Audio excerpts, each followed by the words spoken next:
it's good to know inspiration or testimony from the past. Peter talks about reminding ourselves of testimony. And when I look at the founders and I look at a guy like George Washington, which he's kind of that cliche, and I think we look at him and we go, yeah, that was him, but that couldn't possibly be me. He's just another man.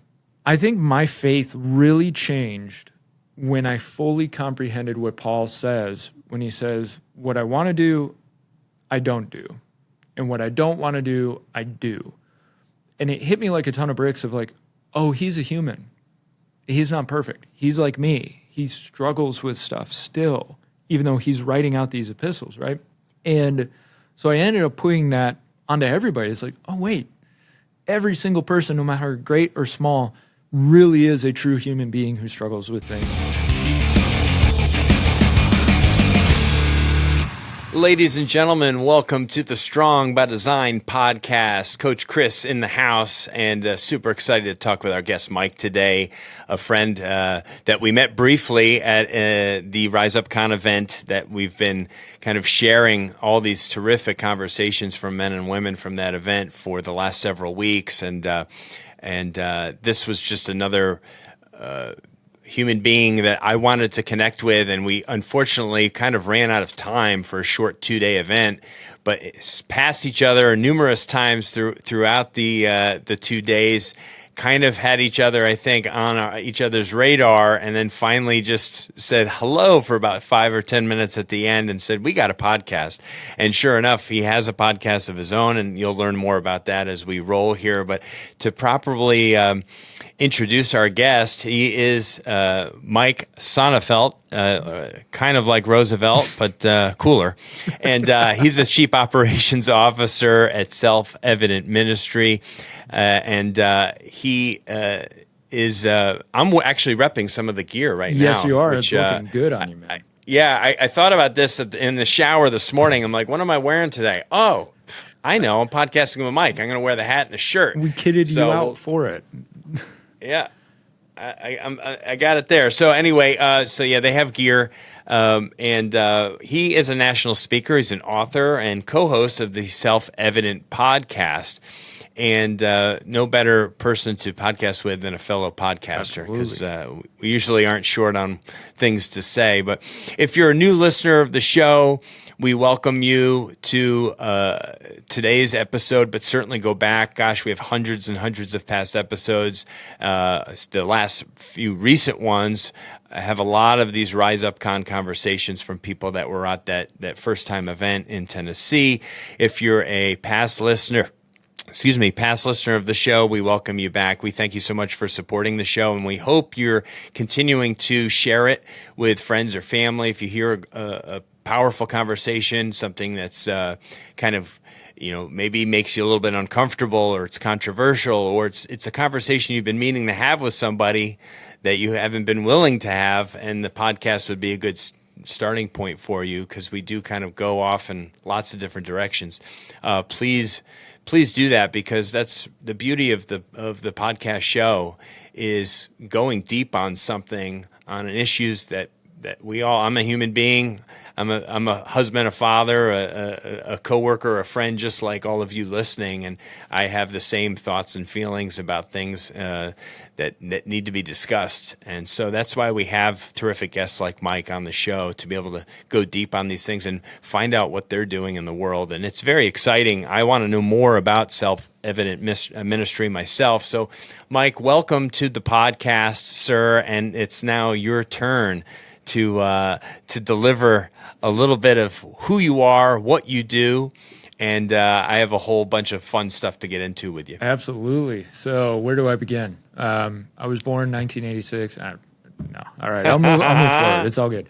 No, I appreciate it, man. And to your point, like, just as sidebar, when we were at that convention, the whole weekend or whatever it was, I was like, I need to go talk to these guys. And I noticed you were doing, podcasts in your booth, and I was like, I won't interrupt them. I know how that goes, right? Because I wish you did. We would have loved to have you sit down with us, man. Well, now I know. So next time, I'll be that guy yelling while you guys are trying to do an interview. That's right. But No, That's what made it more fun. We've never done like live podcasts in an open setting like that, but it was actually quite entertaining. I want to get more info. I'm sure unless your listeners run podcasts, they're probably not real interested in this part. But I do want to talk to you more about that, because I was like, man, that's cool that they brought their whole setup. They're running and gunning there live at the convention, because we've done something like that. And of course, we're talking to we had a tablet and we were doing it, and we're going to record it that way. And of course, some disgruntled political guy comes up, and dude, we're in the middle of a, I'll have to pick your brain on that. But we are Self-Evident Ministries. So the other guy, the founder, Massey Campos, he's actually at work right now. So he's an associate pastor at our church, Revive Church in Stuart, Florida. He founded Self-Evident, I don't know, it's about 8 years ago now. And the whole goal of Self-Evident really is like, okay, we were lied to as kids. And I'm going to go in an odd direction and bring it back around. We were lied to as kids, right? So especially the founding fathers, Constitution, America's independence, all of that. Like, I was always told, dude, Boston Tea Party, raised some tax on some stamps, revolution. And I was like, I never understood, okay, you're that mad about tea that you got to haul off and, start independence. Right? And we're told separation of church and state. So, you Christians can't go anywhere near government buildings. And, we're told, well, abortion is the law of the land and all of that. And so we kind of had that heart of like, okay, is this actually true, what we're being told, right? And so Self-Evident was really born out of, no, we're gonna instruct in the true history of the founding of America, the true structure of the Constitution, of the Declaration of Independence, what the founders were actually going for, and we're ministers of the faith, and we saw something that wasn't aligning with what we were being told, and what we always saw was, hey, these guys seem to have some type of faith. We're always told, well, they were all deists, they were atheists, they didn't want God anywhere near anything, and separation of church and state and all that.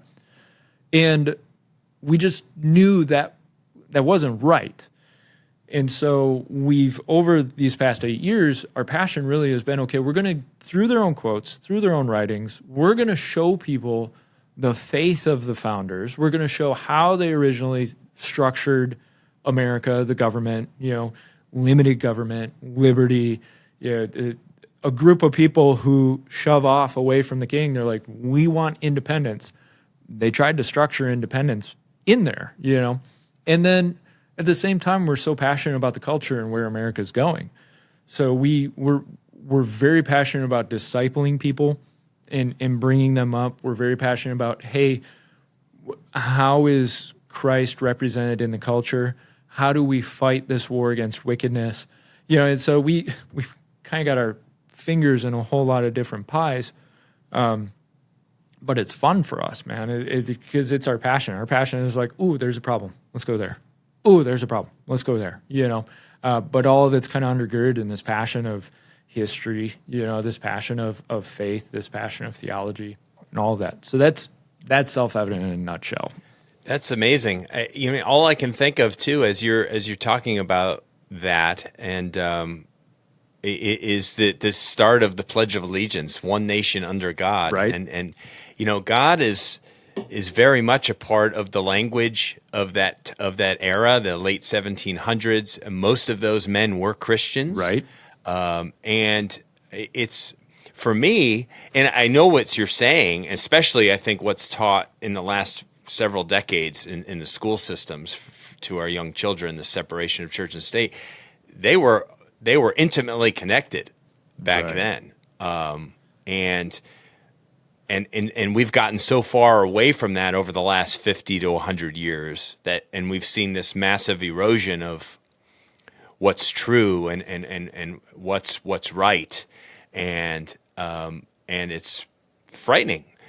And so, yes, I just love your model. I love what you guys are doing and what you're standing for. And I proudly wear this hat and shirt, and I'll probably have to invest in some other of your gear there, because I just so believe in that, and that's what has made our country so unique, Right. and so wonderful for so long. And I think,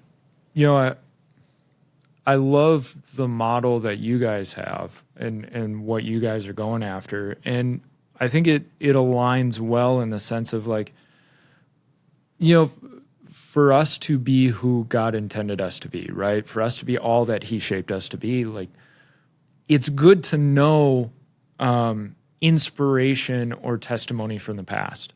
And the scripture talks to us about, hey, Peter talks about bringing forth testimony, reminding ourselves of testimony. And so I think it's so important when I look at the founders and I look at a guy like George Washington, which he's kind of that cliche, right? I get it. Everybody, George Washington. And there were plenty of other guys who were superb, upstanding men. But you look at him and you can't help but kind of look in awe.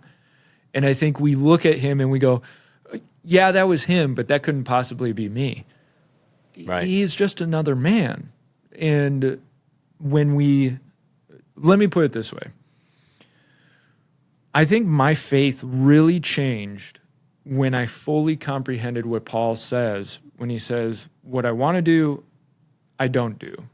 And what I don't want to do, I do.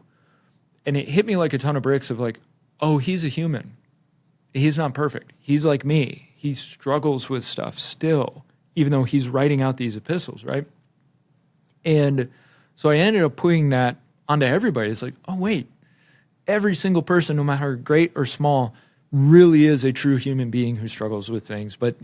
And I think using the testimony of, hey, here's what you could do if you stand on conviction, if you have integrity, if you follow the Lord in obedience, if you're willing to say yes to what the Lord has for you, if you go forward in opportunities and challenges, like, sky's the limit of where the Lord could lead you. Yes. And so that's history to me, Yeah, and we have a way of putting people on a pedestal, Right. as if they're perfect. But we're all fallible. We're all human beings, and we all have to be constant. It's humility, right? And as Frank Turek, he's a very popular Christian apologist. He's been on our show many times. He's an amazing man, and he says, when someone plays Beethoven poorly, who do you blame? You don't blame Beethoven. You blame the player of that music, right? So it's kind of like we have one model. It's Christ. That's it. And we're all trying to play that out in our own human experience. But none of us is going to get it perfectly right. Not George Washington and not anyone else. Right. But it doesn't take away from the great things that they are capable of doing. Right.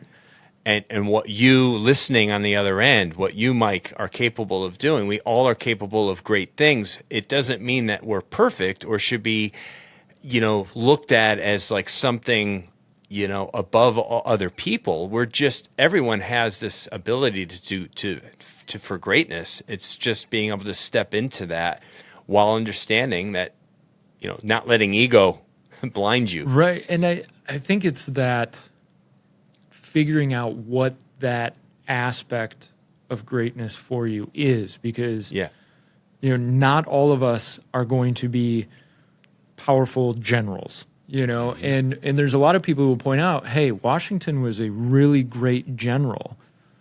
Yeah. By inspiration, he was a great president, but in terms of policy and all of that, and even he kind of made this argument of, look, I'm a general. I'm a military guy. I'm not a politician.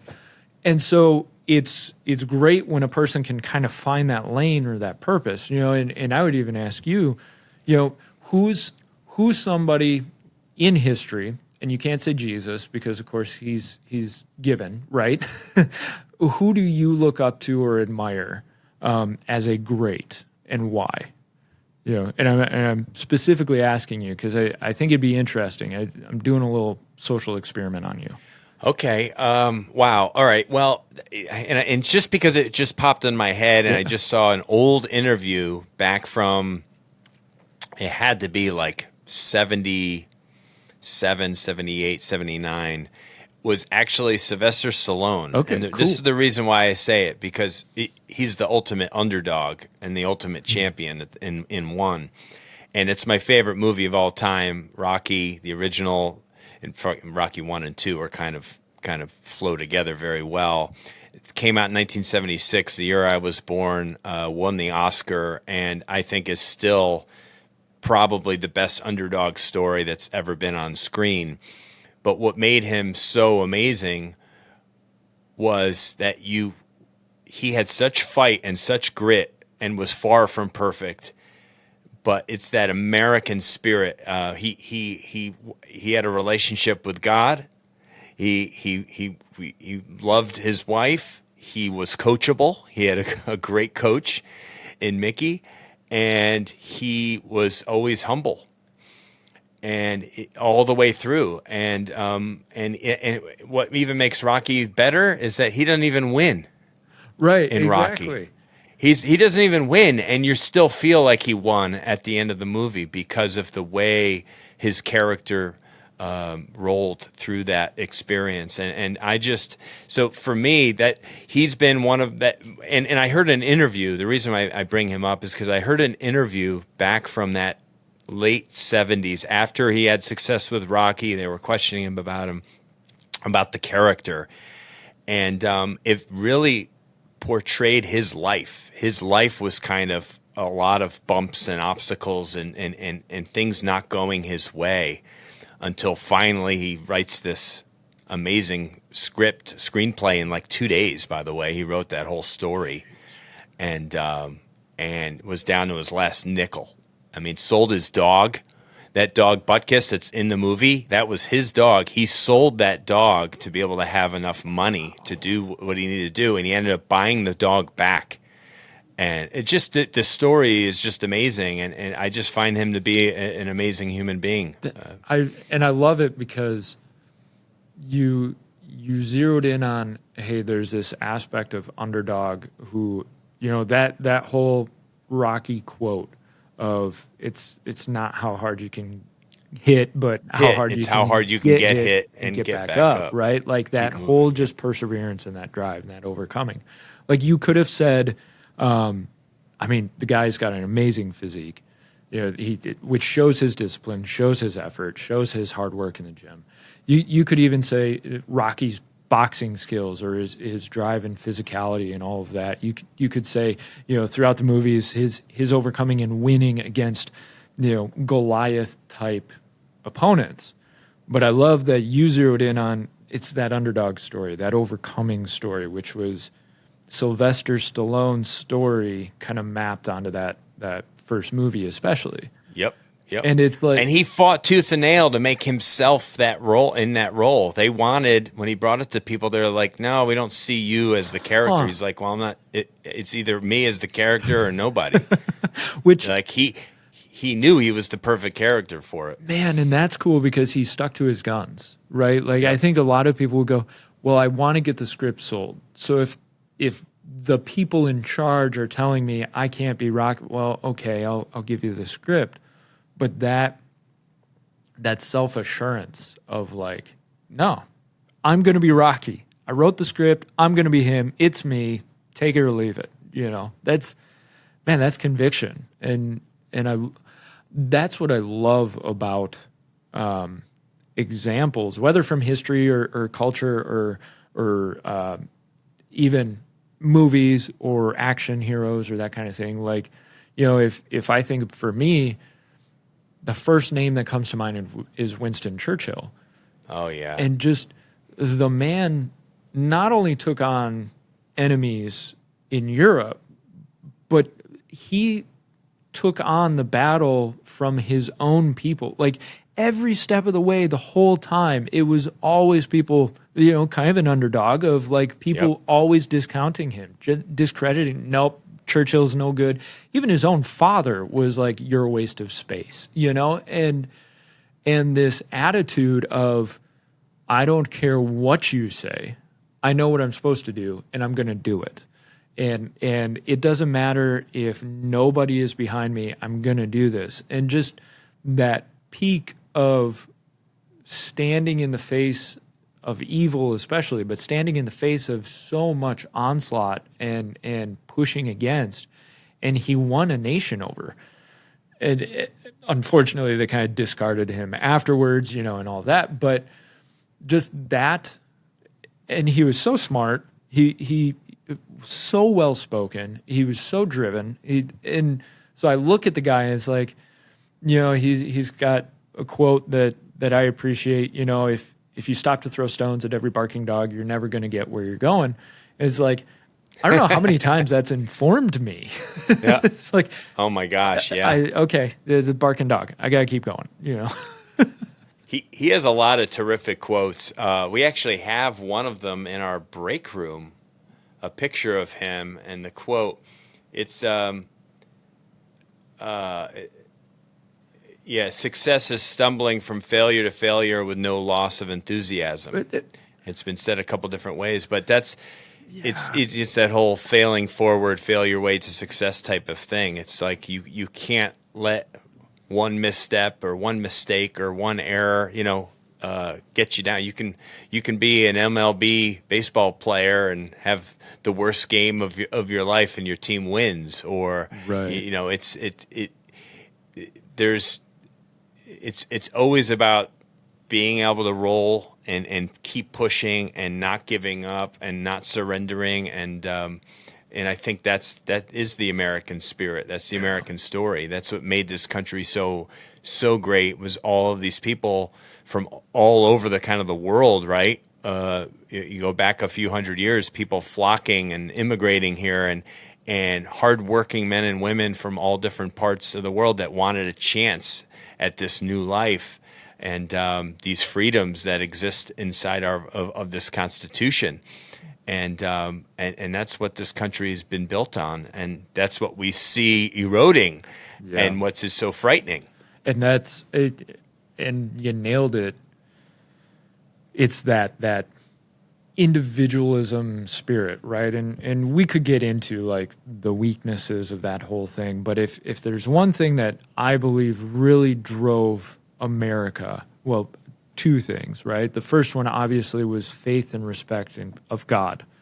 Whether or not people actually believed Christ is the Savior, following Christ, dying to myself daily, whether they believed that or this whole term that's come around now, cultural Christianity, they at least have a respect of a higher authority, respect for the laws. A theism of sorts, right? That there is at least a creator. Right. And like, at least having that baseline has been consistent in America for centuries. And we've gone up and down on how many people have actually ascribed to that, but it's been an ethos throughout, right?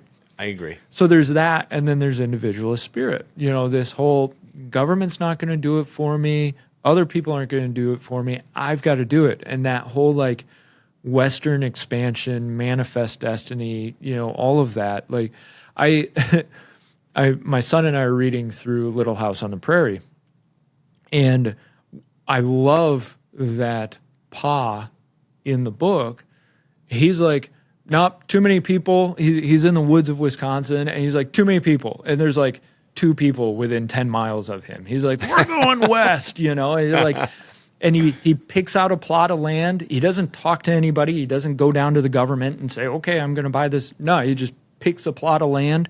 He's like, okay, starts chopping down trees and hauling them back and it's like, I think every guy deep down is like that.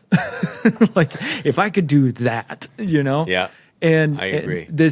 I think that's unique in the American rugged individualist spirit of, I'm going to have to keep failing in order to get to the success. And that's okay. And I don't think people do enough work with that. We hear these quotes like the Churchill quotes or the Stallone quotes. And it may be a surface level of like, oh yeah, I agree with that. But then we don't actually apply it to our lives. And the more we can take, whether it's history, whether it's inspiration from big figures or story or whatever, and actually apply it and go, okay, when I fall on my face, I just pick myself up and I keep going. Like that's actually what I have to do day to day. Like our podcast, we scrape and bite for every audience member, right? And you hear about like these new successes, these overnight successes, and then you'll talk to the overnight successes and they're like, yeah, I'm a 10-year overnight success. It's like, that's exactly right. I've been plowing hard for 10 years and finally Yes. it clicked and things went up a level. Yep. And I think people don't see that enough. They don't see the grind day in, day out and apply that to their own life. It's like, oh, well, that show or that podcast or that guy or that organization, they blew up. And it's like, there are some that hit the lottery, but the vast majority of them have been fighting and scraping Grinding. and biting and biding their time. And then finally, the failures and the lessons and the problems and the obstacles culminate in, hey, now the success has happened, or now the next level has happened. There's so many examples of that. A comedian comes to mind, Nate Bargatze, who's become huge just in the last couple of years. But he's been a comedian for a very long time. If you go back, you can find old clips of him and you don't even recognize him because he was kind of young and pudgy and had dark hair and it's like, is that the same guy? Yeah, okay, that is the same guy. But he just finally, after grinding and doing probably small venues over and over and over again and refining his craft and getting better and better and better, he finally was in front of the right people or had that one show and talked to the right person and then all of a sudden blows up. But he didn't just show up one day on stage and become a guy filling arenas. No. That I'm sure he could write a book about how long it felt like it took to get there. And we just see the end result. We don't see, it's the iceberg, right? We just see the tip. We don't see that huge chunk of ice under the ocean, with that little bitty point sticking up out of the water. Yeah, and it's funny because I know our conversation is kind of on a side trail, but this is the stuff that lights me up, right? Like, and Self-Evident is very much like, okay, how do we give hope in such a dark world, right? And kind of our motto is like, look, there's nothing new under the sun, so we can have hope. And I'm a very practical application guy. So Massey's the founder, he's a very black and white guy, and he's very hard charging, right? He's like, we're going this way. And he's one of those that he sees hope where everybody else is like, it's off, and at the risk of getting political, because that's really a big aspect of us, we were saying years ago, hey, Roe v. Wade's not going to last. This won't last here, right? And everybody was telling us on the conservative side, nope, it's done. I don't know what you're saying. We were getting laughed at, right? And then Roe v. Wade gets overturned, and it's like, there's hope that can be had, and no matter what you're driving for, like there's still that matter of hope. And so where he's like a hope, we're going this way, I'm a practical application, and he and I'll laugh about it because it's like he's like, we're going to the moon, and then so as soon as he says it, I'm the one going, okay, how do we build a rocket? Right. Yeah, you're like, well, he said it, so it's going to happen somewhere or another. I have to figure out exactly how to do we're going to have to do this. So I've got to go and build the rocket, and which is, that's my lane, right? My lane is like practical applicability.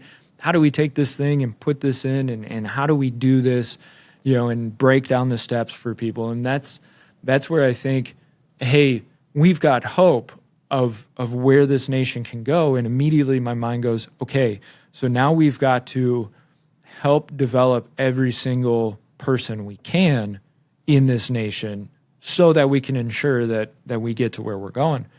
And so I think all of this is applicable, especially for the Christian that sees it all and they get overwhelmed, because the economy is going to collapse and who knows who the president is and the new world order and all that. Is like, I'll tell a quick story that I tell this fairly often. So anybody who's seen me speak has probably heard this story.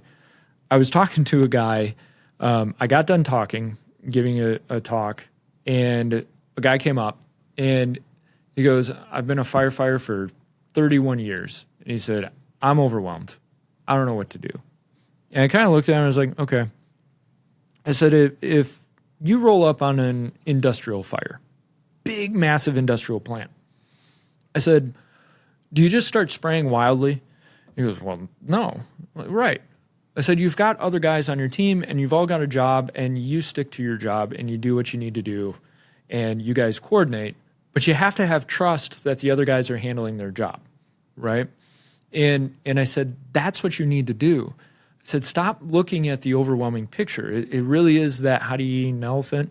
One bite at a time. So we see all that going on around us and it's like, man, it's so overwhelming. I don't know what. Honestly, not your concern. It's God's concern.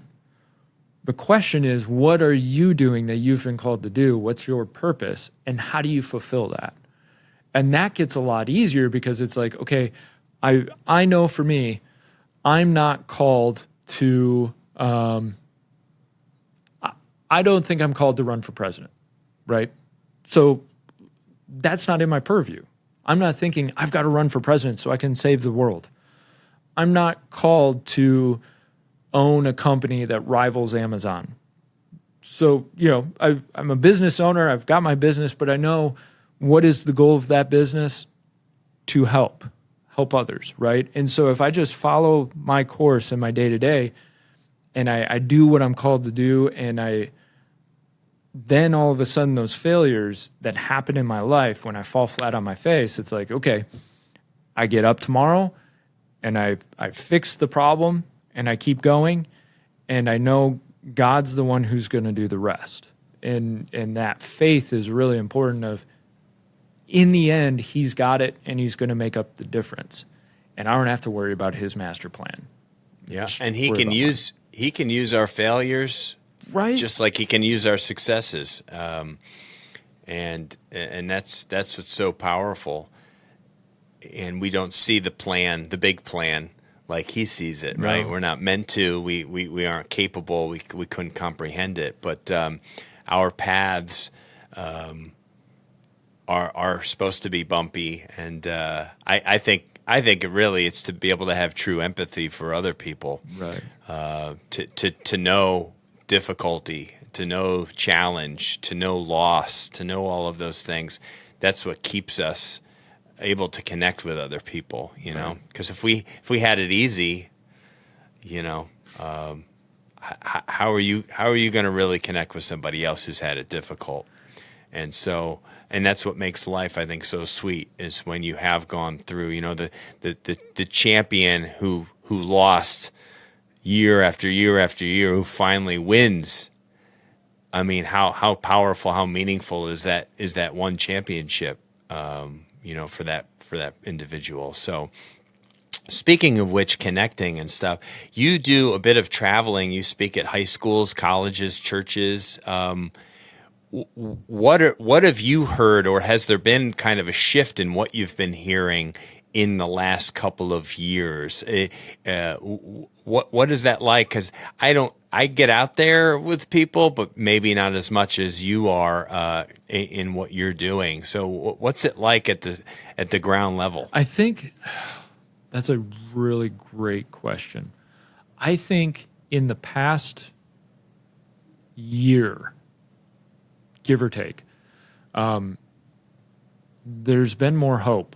And because for a long time, we'd go somewhere and you'd get either complaining or I'm just overwhelmed, right? And you'd get a lot of people like, oh, it's all going to fall apart anyways, and it's horrible and it's evil, and and there was this kind of I don't want to call it false energy, but I think overextended energy when President Trump was in office, because we go to a lot of conservative groups, we go to churches and all that, like you said.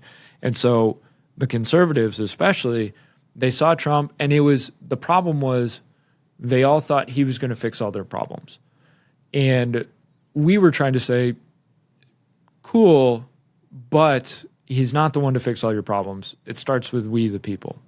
It starts with us getting before the Lord, right? If this whole thing's going to change, it's actually God who's going to do it. And he could do it with using a man like Trump, sure. And so we got a lot of people who were like, he's going to fix the nation. Well, then when he didn't win and Biden got in office, you saw this like, oh, it's all going to fall apart. It's all going to fall apart. It's all falling apart. And I think in the past year, you've started to see people wrangle back because they watched COVID, they watched what happened at the granular level. And I think the perfect example are the school board meetings. We watched wildfire across the nation of people wanting to get reinvested in their local governance. Whether it's school board, county commission, city council, whatever, people were suddenly waking up to this concept of, oh, wait, my local government matters. And so I think in the past year, you've actually seen a lot of people start to wake up and go, I can do that. I can get involved in that. That's an area where I can have a little bit of effect. And I think the wheels are starting to turn. And so while the news, which is dedicated to making you feel doom, gloom, oppressed, horrible, right? Because bad news sells. People are seeing all of that, but there is still this growing energy of, now it's time for us to do something. Time for us to fight back in some way. Time for us to push, And so I'm really encouraged because we see more and more people who weren't necessarily open to faith, open to God, going, okay, all of that's crazy, and I can't fix it myself. I should start looking towards God on this. So you've got that, which is really encouraging. And then you've got the people who there's some hope and some energy of, hey, we're actually getting wins. We're getting wins at the local level. And so I'm excited to be able to keep doing tours because I love going out and I can talk to people who are hungry for real solutions. Because I think one of the things that drives me nuts when I go to hear other speakers or I listen to lectures or whatever is when I just hear, this is bad, these people are evil, this is awful, this is all going to, it's all problems. And they get a group of people there just to be reassured that everything's bad and the other side is evil. And that drives me nuts because it's like, okay, I want solutions. Let's give solutions. I haven't done my job if I stop my talk and I haven't given you something that you can actually do or chew on or walk away with that helps the problem. And I think more and more you're seeing people hungry for that, which is awesome, which I think probably even 4 years ago, people were just tell me all the problems. You solve it, but I want you to tell me how right I am in how I see the world. Right. Yeah, and that's a great explanation, and I think sometimes things have to get to a low point, or have to get to a point where there's exposure of things that aren't the truth, and for people to wake up. And I think there's been a lot of awakening happening between 2020 and 2024, and I think that's a really good thing. We may have wanted to see him maintain his presidency, but in terms of being that underdog, right, and fighting, and I'm not saying by any means, talk about a guy who's probably not, doesn't come to mind when you think of perfection, right. In Trump, but it's when we elect a leader of a nation, it's what are their stances on things? Right. We all have character flaws and issues in our past and things that can be, discussed and dissected and talked about but at the end of the day, we're electing somebody that's going to lead a nation, and where do I fall on the big issues? Mm-hmm. And that's what people have to. They can't look at character stuff so much. They have to look at what direction is that person going to take this country, and for me, it's like a no-brainer. Right. Now, are there other probably great candidates out there that are strong men and or women that could do a great job leading this country? Certainly. But we only get two choices. Right. And one choice just doesn't seem appropriate at all. And in fact, we don't even know if the guy is still breathing at this point. Right. I mean, it's gotten almost laughable. It's become like a comedy.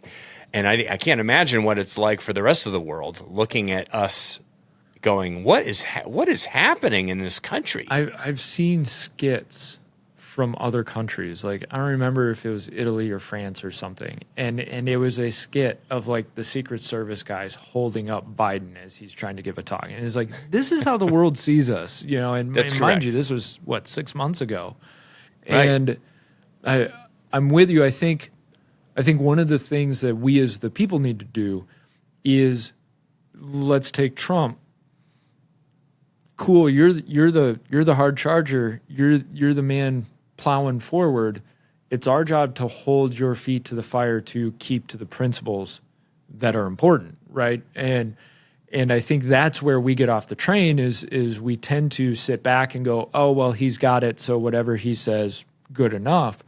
And to be frank, like we've been disinvited from groups because we're not willing to basically say Trump is king. Like, and it's not that we don't like him. It's not that we won't probably vote for him in 2024, but we want to hold him to principle. So if he puts forward a policy that we're like, no, we don't agree with that, we're going to say it, right? And I think that's all the more respect to your leaders of doing what you can to make your voice heard on, this isn't the way this policy should go. Let's stick to the principle on this, right? And I think, what I find interesting about him is there seems to have been a big transformation in him, and I think it's ongoing. And there are people who have said before the attempt on his life and after they had conversations with him, and they've talked about how he talks differently after the attempt. And there's something different about him, which, heaven forbid, and it saddens me that it happened, the attempt on his life. However, it seems to have been a big catalyst in his life for transformation because there's something different about the guy. Now, even before it, what I found interesting in the debate, just a little aside, did you notice he only pointed out Biden's incoherence once, which I completely different from him? Yes, 3, 4, 5, 6, 7 years ago. Right? Oh yeah, he would have been. It would have been a roast, right? It would have been 4 years ago. Constant of this guy can't talk, this guy can't think, this guy is sick in the head. Who put this guy up to this? This old man. You want him? There was none of that. And he only made one comment, and I thought it was so well placed because it was, hey, I see what's going on. So he made the one comment, something to the effect of, I don't know what he said, and I don't think he knows what he said. Kind of a, hey, everybody seeing this. And everybody watching is thinking that very same thought. And that's one of the reasons why I like him for his willingness to say what everyone is thinking. Yeah, absolutely. And I am totally with you of it's so refreshing to see somebody in politics just say it as it is. That's correct. And I think now he's had that ongoing transformation and that temperance of take your shot, but do it well, and point things out well. Don't just mock and ridicule him, because you actually diminish yourself. And so I think this is a man that we're watching who is a different man from who he was in 2016 and 2020.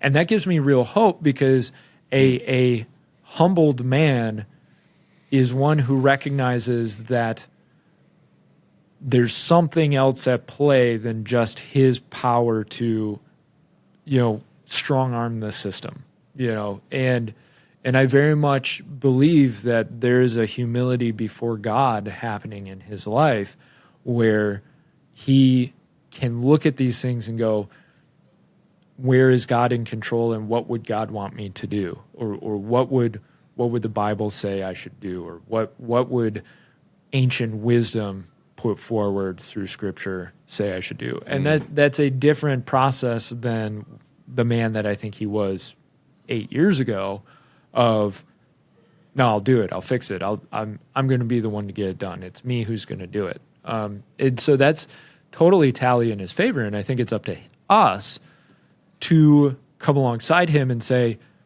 here's what Scripture says. Here's what the Lord's saying. Here's what the Constitution says you can and can't do, right? Here's what the law of the land says. Here's the Bill of Rights. Are you trying to transgress the Bill of Rights by getting done what you think you should get done? It's our job to come alongside him, and we need an informed populace. And so we need people to be informed on what does the Constitution say about what the president can and can't do. Like, we've turned the presidency into a king, as opposed to, he's just supposed to be a guy that can, handle relations between us and other countries. That was really kind of the position of the president, was just to kind of be that executive officer of, okay, handling the kind of structure of things and handling the relationships with the other people.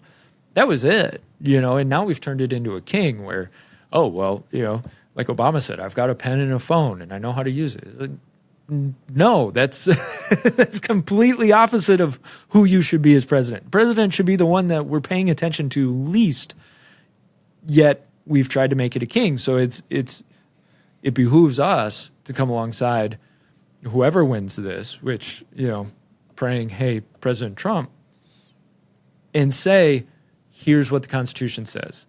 Let's get as much as we can of the government back towards this. And people will say, oh, that'll never happen. That's fine. Go that route. But I would rather have hope that this whole thing can turn. And like you said, sometimes it takes pain. It takes bad stuff, crisis, whatever going on for us to open our eyes and go, oh, wait, this really is a mess. We've got to fix it. Yeah, we don't know what winning truly feels like unless we've done some losing, right? That's a and great some way suffering in life. I mean, that goes for all areas of our life. For you to really appreciate a relationship, that relationship is stronger when it's faced adversity, right? Absolutely. I think it's kind of silly enough, but I think of just a customer's journey when buying something. It could be anything, and maybe going through something difficult. Could be they bought furniture and there was a bad delivery experience or something, and then they spoke to somebody, a representative for that company, who helped them through that process. Even though that process wasn't perfect and didn't go as planned, but they helped to fix the problem. And do what they said they would do, and now all of a sudden they've created a super customer. Right. Yeah. They've created a customer that won't probably go anywhere else because of the experience that they went through. Even though it wasn't perfect, they felt that, oh, this company really will take care of me. That representative was amazing. That person's like my friend. They looked out for me. Right. Now. And so I think that's kind of life in a way. And it, just to get back at what you were saying too, I think there's a couple of issues there. Some people feel like the Constitution, because it's 250 years old, is dated. or it's old. It needs a refreshment. This type, and I think that's really poor thinking. Yeah. What human beings are the same today as they were 250 years ago. It has nothing to do with the fact that we have a cell phone today. And the other part of it is knowing what the Constitution actually says. I think there's so many people that just don't even really give it any time, don't read it, don't know it, don't understand it. It's not all that long, actually, so it could be a good reading material for a few nights. Yeah. And lastly, you're saying something about that. Something that we were founded on. Our first president is George Washington, and he came obviously from across the pond, as they say. They wanted him to be a king. Yeah. And he said, "I'm not here for a monarchy." He himself said, "No, we presidents should just do a couple of terms and then that's it." And that just shows you where his heart was at, where his ego was at, that he kept himself in check. And he said, "No, that's not what we're here to do. We're here for this amazing thing that we've created here, and it's going to take more than just me. We don't need kings. We need people." Different people coming in and cycling through to keep this process fresh, and it's just a testament to like what what our founding fathers were all about. Yeah, and I love Washington's outlook on it, because he was very much, I just want to get back to my farm. Yeah, right. He loved it, right? Yeah. He loved his land. Exactly. You're absolutely right. He loved where he lived. He loved the farm. He loved the quiet life, and he did it because he knew that's what he was supposed to do. So the power didn't attract him at all. Now, we could argue that the position of president had a lot less power at that point, but it was still a position of prestige and power. I mean, you're that guy in this brand new country. You're the first one, right? And like you said, there's something very tempting in the people coming to you and saying, we want you as our king. We want you forever, right? And when they were trying to structure the government, Alexander Hamilton actually came forward with a proposal of, well, let's let president be president for life, and this guy can just be it for life. And he even said, let's model our government after the monarchy in Britain, because, hey, the monarchy in Britain, that's really the best system there is. And everybody looked at him sideways. They're like, bro, we just came from that. Right. The biggest problem we had was uncontrolled power crushing us. And we finally have the opportunity to set up a system that can put checks and balances against that. And you want to go back to it? Obviously that idea got swept away real fast, and Washington was kind of that final nail in the coffin of, no, we're not going to have a king. We don't want a king, and I think that's the spirit of what the people need at this time. Now, to answer what you said earlier about Constitution, 250 years, I'm so passionate about, hey guys, the Constitution makes sense if we understand what they were trying to do with it. And I think people, they get caught up in the language and all of that, which, yeah, it takes a little time to start understanding the language, but really figuring out, okay, what were they trying to do with the Constitution? And once you figure that out, it kind of unlocks the whole system. And really what they were trying to do was take the states, which, if you notice that word back then, really meant nation, right? The United States of America. And they had an argument about, okay, are we going to have a national government? So are we going to be one nation, or are we going to have a federal government, aka a federation of states or a federation of nations in a way? And they agreed, hey, this Constitution will be a unifying document for how these states will interact with each other so that they can be represented unified to the world. Because they had France kind of breathing down their neck right after. Britain obviously wasn't thrilled with them after they had declared independence. They had enemies in the world, and so they had to have a system of where they as states could be unified enough on the world stage, yet still independent and sovereign in doing what they're doing. And we've forgotten that. And for a moment of nerdness, one of the amendments that I have the most problem with is actually the 17th Amendment, which took Senate races, and instead of senators being selected by your state legislatures, it became a popular vote. And what it did was it actually changed the whole system, because the whole system was supposed to be, when Congress met, the House of Representatives represented the people as a whole, the population, right? The Senate was supposed to represent the states. So it was the state legislatures that determined who was going to be their senator to go and represent them as a state, right? So it was kind of this dividing line of, you've got the people's representation, but then you've got the states as themselves. It's basically like an ambassador going to D.C. to represent Florida. Well, when the 17th Amendment got passed, what that did was that cut that off at the knees, and it cut out the state legislatures. So now all of a sudden, Florida itself doesn't have representation in Congress. The people of Florida have another level of representation in Congress, right? And you've noticed over the decades, really over the centuries, this clawing of control that the federal government has wanted to have over the states and what they do.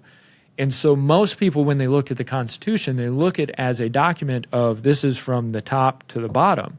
What it really was an agreement between the states of this is how we will function unified. But the states were told to write their own constitutions. So why would you have a state constitution if it didn't matter anyways, because y'all were going by the federal constitution, right? And so that was actually supposed to be the difference, was as long as the state constitution did not explicitly contradict the federal constitution, in terms of the federal constitution lays out these powers for the government, the federal government lays out these powers for the states, as long as there's no contradiction in there, you're good. Do what you need to do. But we've watched this kind of overarching power of the federal government come down onto the states and say, well, you're going to do what we tell you to do because we want to tell you what to do. What the states should be doing is saying, not in your purview, not part of the Constitution. The Constitution's very limited, easy to read. You don't have this power. Go back.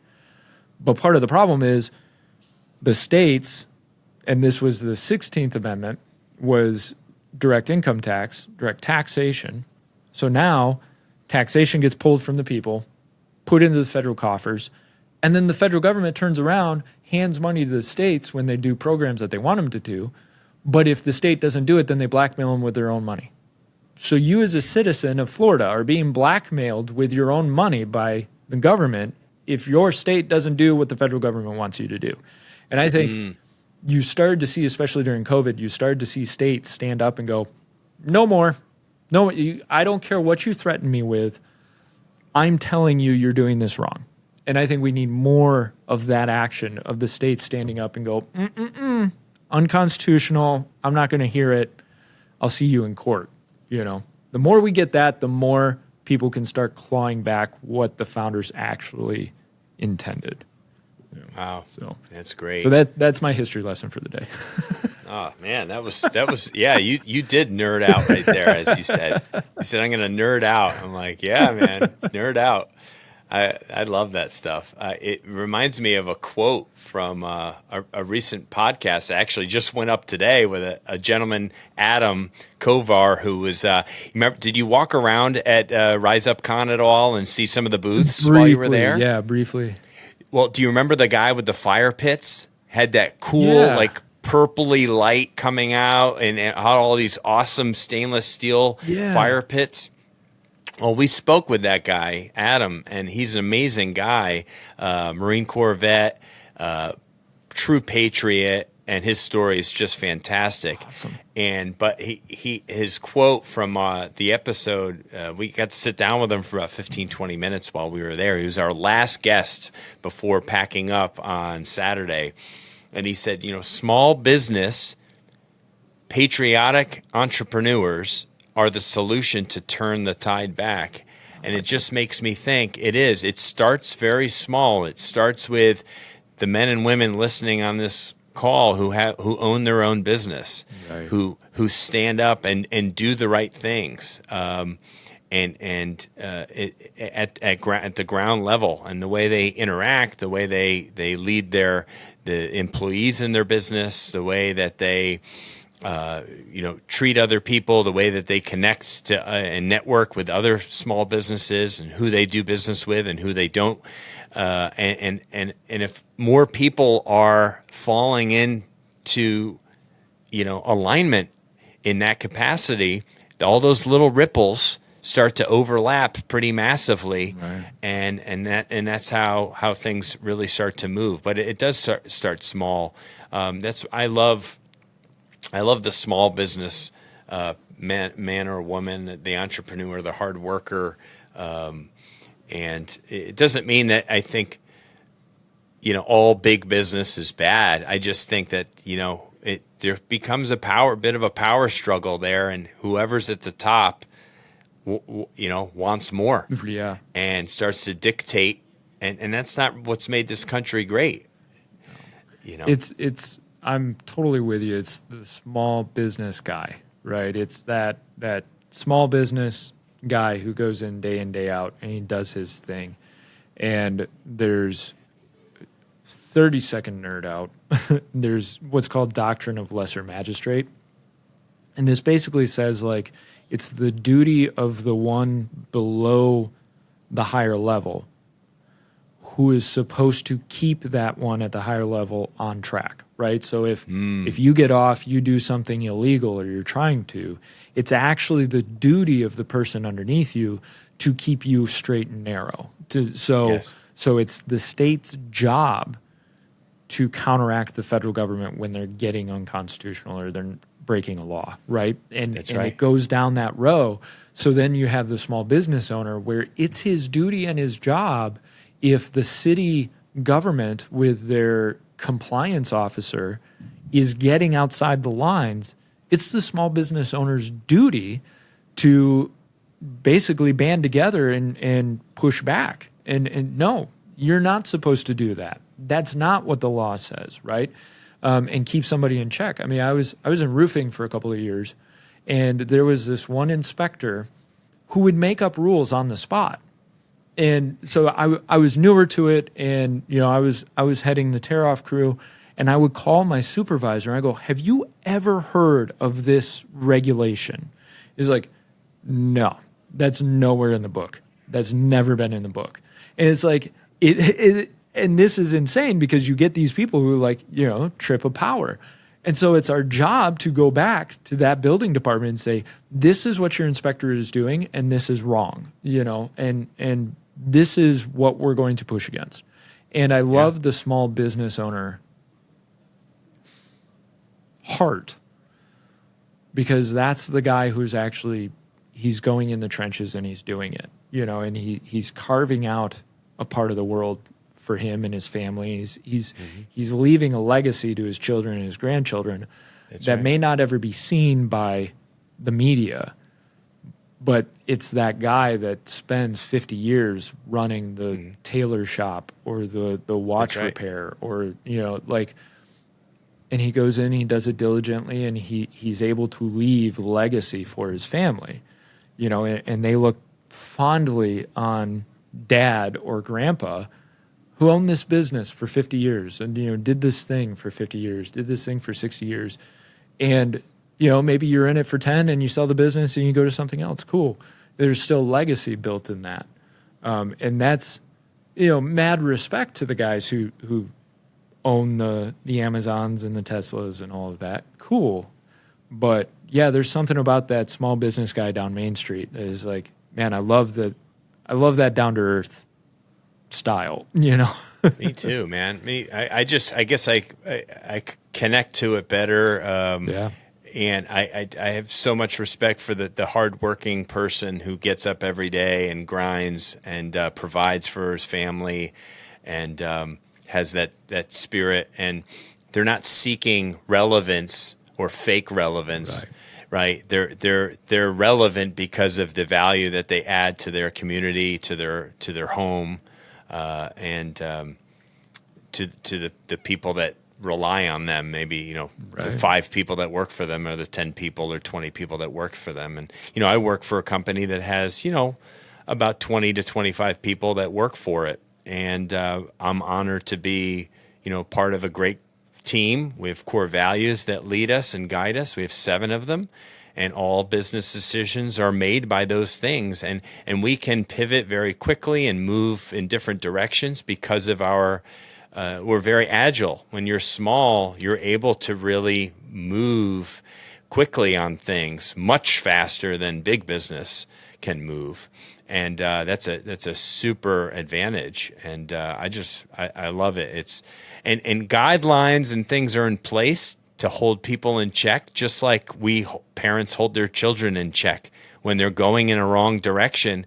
We know that that's the wrong direction, and we try to guide them and move them and to go in the right direction. That's what that's what we're called to. That's our duty, and so that's what we're able to do. In our communities, everybody has a place and has leadership capacity, even if it's small. We all have influence. Yeah. And you got to remind yourself that you have influence, even if it's just over a few people. Right. That's that results orientation that we can fall into, that trap of, well, I'm not affecting or changing enough people, especially if we don't see it publicly. And I fall in that too, but it Right. I only have 138 followers, right. So what I'm saying is not as relevant or meaningful as the guy with 1 million followers. Right, exactly. That's untrue. Exactly, and unfortunately, it's kind of like Christ with the 10 lepers. He heals the 10, and 9 go off and they do their own thing, and there's only one that comes back.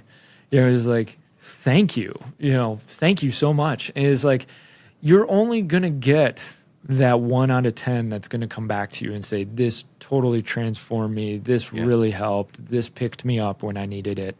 And so you got to kind of create that thick skin of, I'm not going to worry about hearing about the results. I just have to keep sowing seed and pouring into people and discipling and That's doing right. my thing. That's right. And know that nothing returns void, right? So the Lord is using what I'm putting out there, and he's going to have an effect on people.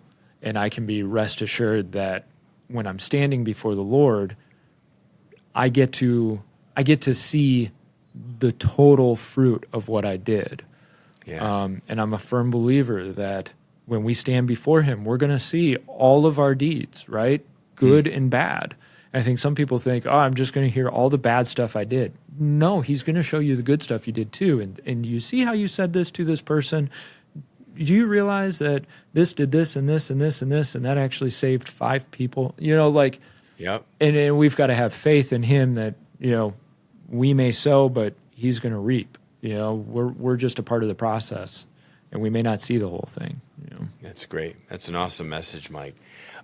What can people do today to help support Self-Evident Ministry, what you're doing, and help restore some of this biblical value and truth, and kind of standing on top of the Bible and the Constitution in their daily comings and goings? Yeah. So first step is, obviously, I'll give our plug. Go to theselfevidenttruth.com and just check us out. We've got blogs, we've got the podcast, we've got, we do have we're a 501c3. So obviously we run on support and donations. And so if you've got a heart to give, by all means, check us out. But I think the biggest thing for people to do is, and we want to help and give any resources we can, but is not just get informed. You have to get informed. So if you feel like, I have no clue what the Constitution is about, I have no clue about American history, man, we've got resources for you. But once you kind of get your feet wet on that and you're starting to understand, the trick is really saying, okay, Lord, what's the step you want me to take? And I think again, we kind of see so big picture. It's like, well, if I can't run for Congress, then I'm no good.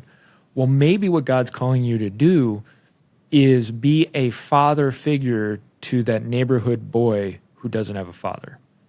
Yeah. Maybe you're being called to raise your children so that they can be evangelists, they can be pastors, they can be the ones going out. And meanwhile, you can minister and raise up your employees or your neighbor, right? You may be called to something in that vein, and I think sometimes people think if it's not big, then it doesn't count. Well, you have to do the small first and be responsible with the small, and then God will actually grow your circles of influence.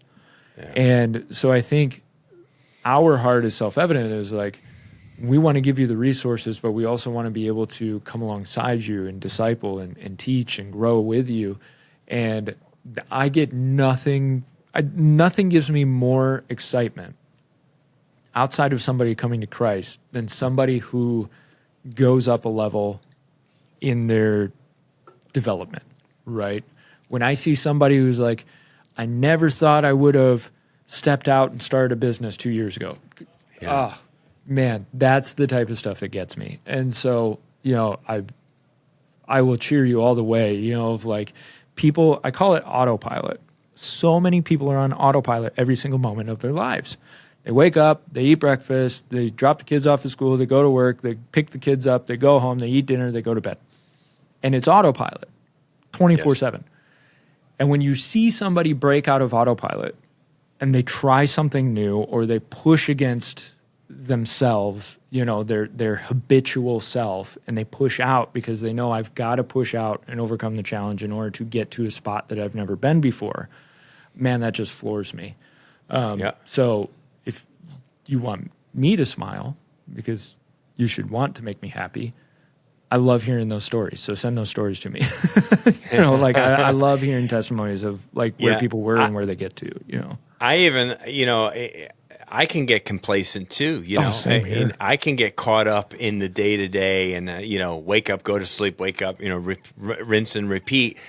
And then I have to kind of correct myself and shake myself to get back into like what matters, get back to getting on my knees and praying and reading my Bible before I start my day of work, or just praying over the business, over the people, over my family, reading a book instead of scrolling on my phone, like all of those things, right? It's easy to have these default moments in life, and you got to just recognize them and be okay. Hey, I'm human. It happens. Right. We like comfort, right? And and then jump back into what makes you uncomfortable, or learn something new, a new skill, or something that you've been putting off. It's such a great way to look at things, and every day is a new opportunity, a new chance to do it. Yeah. God gives us 365 days every year to be a better person. Amen to that. And it's an honor to be able to sit and talk with a man like you, and obviously you're just a terrific resource. I mean, I feel like I just got a Constitution 101 learning experience here today, which is so fun. You're going amendment by amendment with I mean, this is great. It's like grade school stuff. But before we go, and I'll share your links again to your website and other places. I wanted to just share what your vision and mission is. That's on the selfevidenttruth.com website. And I thought it's great and it's worth sharing. And it probably seems more cooler if I read it than you. So the vision of Self-Evident is to see all citizens become a productive member of the United States of America, to understand the founding documents, and to realize that God gave us rights along with the morality to keep those rights. And their mission is to bring the truth of the Constitution to Americans by way of workshops, speaking events, and unique curriculum, to educate all Americans on what their constitutional rights and freedoms are, and to connect those rights to the freedom that can only be found in a relationship with God. And obviously, much of our conversation today has been all about what those two things say. And I think that just really captures the essence of today's conversation, and just so appreciate what you guys are doing. And it's just, doesn't it feel good to know that there's other people doing stuff that gets you excited? And I know you're reaching people and changing lives with your content and your speaking and travels, and it just feels good. It feels good to have another brother out there who's just grinding and doing something good. When I saw your guys' booth, I mean, that was the first that I had been introduced to you guys, but it was like right away, it was like, yes, somebody else. Somebody else is, man, that's that whole prosperity, poverty difference, right? Like you look at people who are in a similar vein as you, and you can go, oh, that's competition, or like, cool, somebody else is helping, somebody else is pushing forward, somebody else is in on this. And so I'm honored to be chatting with you, brother. That's great. Thank you, Mike.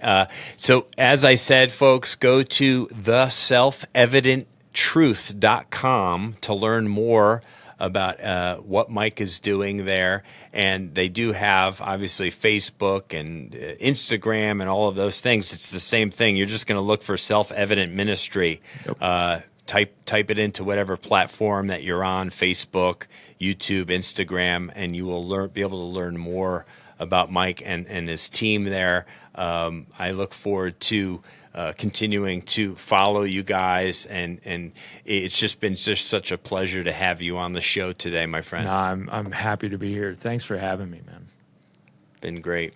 Listeners, as always, another terrific podcast here, a conversation hopefully that has changed you in some way. We ask you to do one thing: think of somebody you could share this with, a friend, a family member.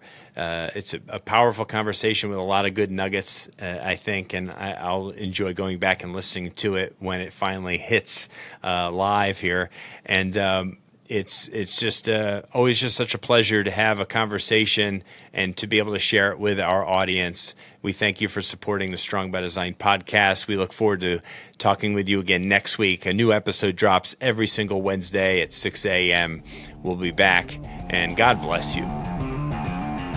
Thank you so much for listening to the Strong by Design podcast. If you found value in today's episode, please subscribe so that more people can find out about our show. Plus, you don't want to miss any future episodes with the amazing guests and topics we have lined up for you.